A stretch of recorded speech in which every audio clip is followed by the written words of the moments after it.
তো আমরা লো বুটিং নিয়ে আলোচনা করতেছিলাম। কি বুটিং? বুটিং এ আমরা বলতেছি তিন ধরনের বুটিং আছে, নর্মাল বুটিং, হায়ার বুটিং আর একটা কি লো বুটিং। তিনটা বুটিং আমাদের কাছে আছে। তো আমরা নর্মাল বুটিং নিয়ে এতক্ষণ আলোচনা করছি, হায়ার বুটিং নিয়ে আমরা আলোচনা করব। এখন যে বুটিং নিয়ে আলোচনা করছি এটা হচ্ছে আমাদের লোয়ার বুটিং। তো লোয়ার বুটিং এ কি হবে? লোয়ার বুটিং এ আমরা যদি পাওয়ার প্রেস করি, তাহলে পাওয়ার প্রেস করলে আমাদের বুটিং আসবে, রিডিং আসবে ডিসি তে। কোথায় বলতেছি এটা? এই রিডিং মানে ডিসি তে যে এম্পিয়ার না, এটাকে আমরা কি বলতেছি? রিডিং বলতেছি। তো এই সময় আমরা কি দেখবো যে পাওয়ার প্রেস করলে যদি 4, 5, 6, 9, 10 এরকম 15 এরকম রিডিং হয়, তাহলে এটা বলতেছি আমরা লো বুটিং। কিন্তু যদি 10 এর নিচে হয়, কিসের নিচে?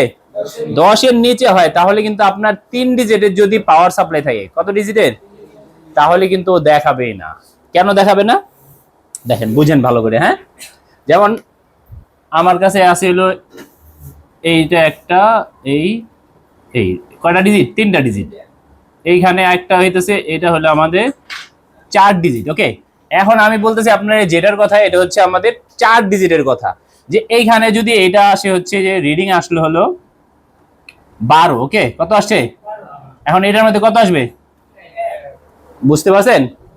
সামনে দেখা যেতেছে ইব্রাহিম, স্পষ্ট আসো। হ্যাঁ, তো আমরা বলতেছি যদি আপনার এটা আসতেছে হচ্ছে, আমার এটার মধ্যে আসতেছে 12 আর 3 ডিজিটে আসতেছে কত?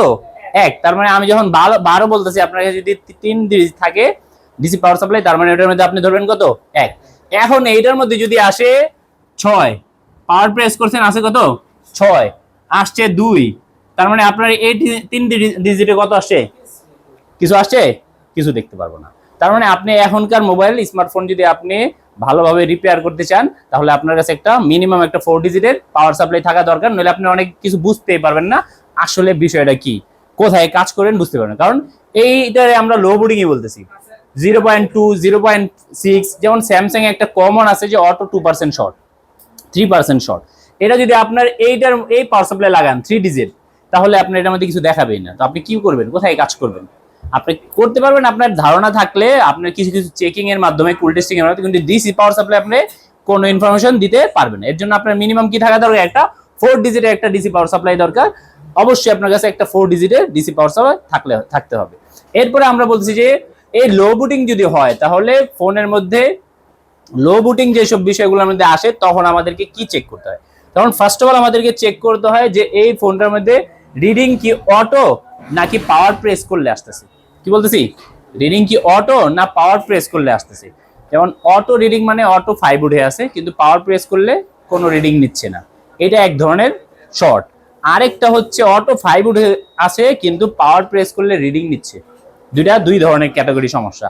একটা আরেকটার সঙ্গে গুলাই ফেললে আপনি সমাধান করতে পারবেন না, ডেড ফোন আপনি রিপেয়ার করতে পারবেন না। ডেড ফোন রিপেয়ার করার জন্য আপনার অবশ্যই রিডিং সম্পর্কে জানতে হবে। একটা হলো অটো 5% শর্ট, পাওয়ার প্রেস করলে নো রিডিং, আর কোনো রিডিং নাই। ওকে, আরেকটা হচ্ছে auto 5%, 10% auto short, but power press করলে এটা আপনার কিছু রিডিং নিচ্ছে। তাহলে ঘটনা কি হলো? এই যে আপনার পাওয়ার প্রেস করলে যে রিডিং নিচ্ছে আর যেটা রিডিং নিচ্ছে না, যেটা রিডিং নিচ্ছে না, এটার সমস্যা কি হতে পারে? এটার ফার্স্ট সমস্যা হতে পারে এটা ভিপিএইচ শর্ট। কি হতে পারে এটা? যেটা অটো শর্ট উঠে আছে এবং পাওয়ার প্রেস করলে কোনো রিডিং নিচ্ছে না, এটা আপনার মোস্ট প্রবাবলি যে কেস পাবেন আপনি, এটা হচ্ছে আপনার ভিপিএইচ শর্ট। ভিভেটও কি আছে? ভিপিএইচ শর্ট আছে। ভিপিএইচ শর্ট থাকার কারণে কি করতে পারে? আমরা এখানে ড্র করছি যে এইখানে আপনি, এটা হচ্ছে ভিভেট।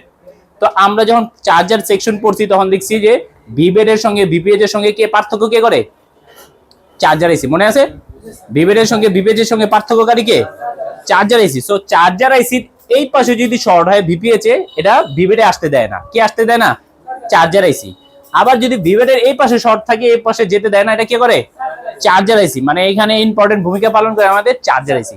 স্মার্টফোনের মধ্যে এই একটা বিশাল একটা ডিফারেন্স থাকে যে এইখানে আপনার ভিভেট আর ভিপিএইচ এক না, ভোল্টেজ রেশিও এক, কিন্তু ভোল্টেজ এক না। ভিপিএইচ এ যদি শর্ট হয় ভিভেটে আসতে দেয় না, ভিভেটে শর্ট হলে ভিপিএইচ এ যেতে দেয় না। তো এখন যে ঘটনা ঘটছে যে আমরা এখানে ডিসি তে পাওয়ার কানেক্ট করছি, ডিসি দিয়ে এখানে কানেক্ট করছি, তো আমাদের VPH a short. K short? VPH a short, কিন্তু এটা ভিভেটে আসতে দেয় নাই। ভিভেটে কিছু আসতে দিছে কি? অটো 5% শর্ট এসে আছে। তো ভিপিএইচ তৈরি হচ্ছে না, তার মানে আমাদের পাওয়ার আইসি অ্যাক্টিভ হচ্ছে না, তাই কোনো লোড নিচ্ছে না। ওকে, এই ক্ষেত্রে আপনার মোস্টলি কেস যেগুলো বের হয় অটো শর্টের ক্ষেত্রে, এবং আফটার পাওয়ার প্রেস কি কোনো রিডিং নেয় না, সেক্ষেত্রে মোস্টলি কেস হয় যে ভিপিএইচ শর্ট বের হয়। আর যদি আপনার কাছে যে এখানে reading auto 10% short, 20% what ever যে কোনো শর্ট থাকতে পারে, কিন্তু পাওয়ার প্রেস করার পরে কিছু রিডিং নিচ্ছে, তাহলে এটা ভিপিএইচ শর্ট বের হবে না। কেন বের হবে না এটা আমরা আরো ডিটেল আলোচনা করছি ইনশাল্লাহ।